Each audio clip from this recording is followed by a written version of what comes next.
Hello students, welcome back to the session.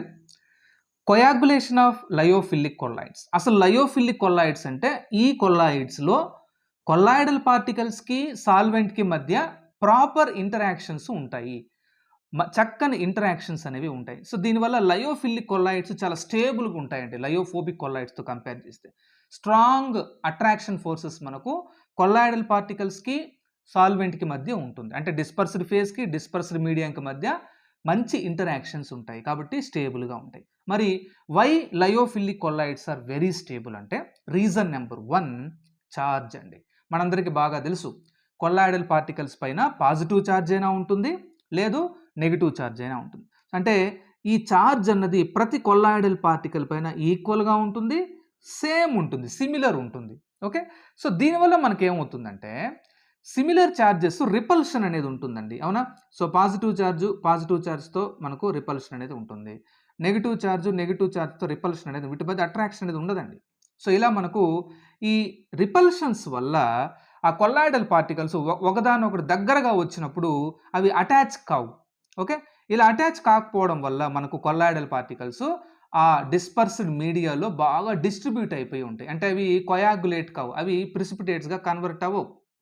ఓకేనా students, మీకు అర్థమవుతుంది అనుకున్నాను. Right, when electrolyte is added to the lyophilic salt, the ions neutralize the charge on the salt particles that causes precipitation. ఎప్పుడైనా lyophilic కొల్లాయిడ్స్కి మీరు electrolyte add చేస్తే ఆ electrolytes నుంచి release అయిన క్యాటయాన్స్ కావచ్చు, లేదు యానయాన్స్ కావచ్చు. క్యాటయాన్ అంటే పాజిటివ్ ఛార్జ్, యానయాన్ అంటే నెగిటివ్ ఛార్జ్ ఉంటుందండి. ఓకేనా, సో ఈ అయాన్స్ ఆ కొల్లాయిడల్ పార్టికల్స్ మీద ఉండే ఛార్జ్ని న్యూట్రల్ చేయడం వల్ల మనకు కొల్లాయిడల్ పార్టికల్స్ అన్నీ కూడా మనకు ప్రిసిపిటేట్స్గా కన్వర్ట్ అయిపోతాయి. ఓకేనా students, right. Then second factor ఏంటి for the stability of lyophilic colloids? Solvation. Okay, solvation అంటే సింపుల్ డెఫినేషన్ ఇక్కడ చూడండి. Solvation is a process in which solvent molecules, for example water, surrounds and interacts with solute molecules. So colloidal solution lo solute molecules colloidal particles. So water molecules colloidal particles chuttu surround ayi danto interact aithe aa process solvation. Solvation is a process by which the solvent molecules surround and interact with the solute particles like colloidal particles is called as solvation. Okay, right. In lyophilic salts, the colloidal particles are solvated by water molecules. Solvation by water is called as hydration. So lyophilic salts lo ante hydrophilic salts lo manaku colloidal particles ni water solvate చేస్తుంది. Okay, అంటే water molecules స్టెబిలిటీని cause చేస్తాయి. ఈ విధంగా water molecules solvate చేస్తే ఆ process మనకు hydration. దీన్ని మనము డయాగ్రమాటిక్ ఫామ్లో అండర్స్టాండ్ చేసుకుందామండి. ఓకేనా, సో ఇక్కడ చూడండి పాజిటివ్ ఛార్జ్డ్ పార్టికల్ ఉంది. ఈ positive charged particle water molecules H2O, H2O, H2O, H2O. So water మాలిక్యూల్స్తో సరౌండ్ అయిపోయి ఉంది.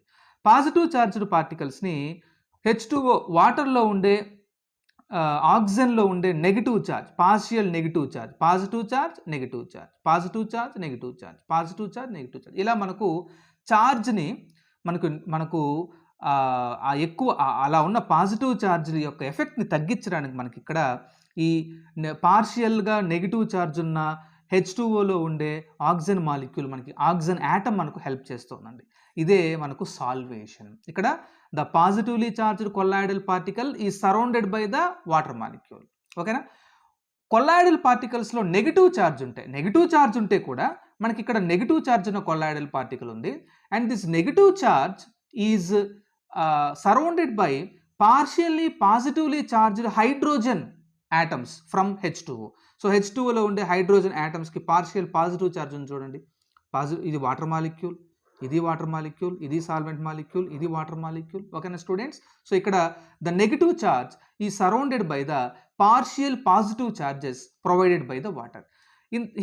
In this case, the positive charge of the colloid is surrounded by the positively charged colloidal particle is surrounded by the negatively charged solvent molecule. So ila manaku the positively charged salt is under hydration. ఇది కూడా హైడ్రేషనే. ఇక్కడ negatively charged colloidal particles they are also under hydration by the water. ఓకేనా students? So ఇలా positive ఛార్జ్ని negative charge surround చేస్తుంది solvent నుంచి. Negative charge ఉంటే కొల్లాయిడల్ పార్టికల్కి పాజిటివ్ ఛార్జ్ ఆ సాల్వెంట్లో ఉండే పాజిటివ్ ఛార్జ్ దాన్ని సరౌండ్ చేస్తుంది. సో ఇలా మనకు ఈ ఛార్జెస్ని సరౌండ్ చేస్తూ స్టెబిలిటీని ఆఫర్ చేస్తాయి. ఓకేనా? ఇక్కడ solvation of colloidal particles leads to stability. ఓకేనా students? Right. Hence the solvation is to be disturbed by adding solvents like alcohols, acetone. ఇవి డీహైడ్రేటింగ్ ఏజెంట్స్ అండి. సో ఏదైనా హైడ్రోఫిలిక్ కొల్లాయిడ్కి మీరు డీహైడ్రేటింగ్ సాల్వెంట్స్ అయినటువంటి ఆల్కహాల్ని కానీ, ROH alcohol, acetone for example CH3 C double bond O CH3. So acetone లాంటి డీహైడ్రేటింగ్ సాల్వెంట్స్ మీరు యాడ్ చేస్తే అది ఆ హైడ్రోఫిలిక్ కొల్లాయిడ్లో ఉండే సాల్వెంట్ అయినటువంటి వాటర్ని డీహైడ్రేట్ చేస్తుంది. So this will result in dehydration of colloidal particles. So water వెళ్ళిపోవడం వల్ల ఆ కొల్లాయిడల్ పార్టికల్స్ మిగిలిపోతాయి, అలాగే ఉండిపోతాయి. Okay. In such a condition, addition of even small amount of electrolyte will brings about coagulation. ఎప్పుడైతే మీరు ఈ ఆల్కహాల్ని, అసిటోన్ లాంటి డీహైడ్రేటింగ్ సాల్వెంట్స్ని మీరు హైడ్రోఫిలిక్, ఇక్కడ మీరు గుర్తించుకోండి హైడ్రోఫిలిక్ అండి, అంటే ఆ కొల్లాయిడల్ సొల్యూషన్లో వాటర్ అన్నది సాల్వెంట్గా ఉంటుంది, కొల్లాయిడల్ పార్టికల్స్తో ఇంటరాక్ట్ అవుతూ ఉంటుంది. ఓకేనా? సో ఇక్కడ కొల్లాయిడల్ పార్టికల్స్ వాటర్లో డిస్ట్రిబ్యూట్ అయి ఉంటాయి. సో మీరు ఎప్పుడైతే వాటర్ని లాగేస్తారో, వాటర్ని మీరు డీహైడ్రేట్ చేసేస్తారో, ఇటువంటి ఆల్కహాల్, అసిటోన్ లాంటి సాల్వెంట్స్ వేయడం వల్ల ఇంకా కొల్లాయిడల్ పార్టికల్స్కి స్టెబిలిటీ అనేది ఉండదండి. సో అప్పుడు మళ్ళీ మనం ఏం చేస్తామంటే స్మాల్ అమౌంట్ ఆఫ్ ఎలక్ట్రోలైట్ మనం యాడ్ చేస్తాం. ఎలక్ట్రోలైట్ యాడ్ చేయడం వల్ల ఆ కొల్లాయిడల్ పార్టికల్స్ మీద ఉండే ఛార్జ్ న్యూట్రలైజ్ అయిపోయి మనకు ఏమైపోతుందంటే కొల్లాయిడల్ పార్టికల్స్ ప్రిసిపిటేట్ అవుతాయి. That's about it students. Thank you.